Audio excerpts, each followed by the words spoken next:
bienvenue dans vos conseils du libraire. Le livre dont on va parler aujourd'hui est un livre dont la lecture est facile, agréable et pleine de réflexion. Mais avant de parler en profondeur de cet ouvrage, je voudrais vous parler de l'auteur. L'auteur est le Cheikh Mohamed Karimi. Certainement vous avez entendu parler de lui, ou bien sans le savoir vous avez déjà lu de nombreuses traductions qu'il a effectuées. Car une bonne partie des livres qui existent actuellement en français sont le fruit de son travail de traduction.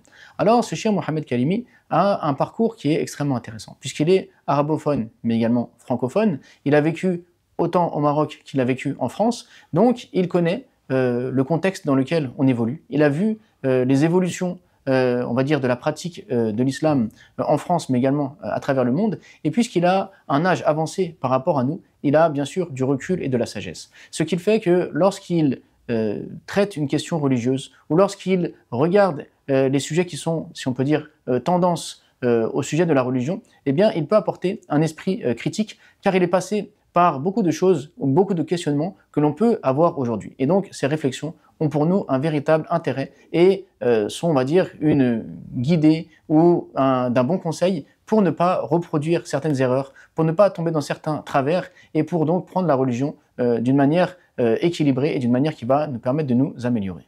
Ce livre n'est pas un écrit qui traite un sujet du début jusqu'à la fin. Non, c'est un recueil d'articles avec de nombreuses réflexions. Des réflexions sur des sujets qui sont variés et donc qui intéresseront tout le monde. Ce qui est bien avec ce livre, c'est que un jeune de 14-15 ans peut le lire et se sentir concerné, autant qu'une personne de 40, 20, 30, 50 ans, peu importe l'âge finalement, puisque les réflexions abordent toutes sortes de sujets. On a autant des réflexions sur la spiritualité, que sur notre approche ou notre rapport à la religion, que sur des phénomènes de société, que sur l'exagération que peuvent avoir certains jeunes lorsqu'ils commencent la pratique religieuse. Et donc, ce qu'on découvre à travers ces écrits et ces réflexions, eh bien, c'est toute sa sagesse, toute son expérience, afin de ne pas justement reproduire certaines erreurs que les jeunes peuvent facilement avoir. Et lorsqu'on rentre dans la religion, souvent, on a un excès de zèle qui nous fait faire des erreurs et on utilise la religion un peu comme un bâton pour taper sur les autres et pour se sentir meilleur. Alors que la religion est justement un moyen de devenir nous-mêmes meilleurs, d'être humble et d'être doux avec les autres. Et c'est ce qu'on le ressent tout au long du livre. Mais également, c'est un livre qui va nous mettre en garde contre ce monde moderne qui veut flatter nos égos, qui veut faire que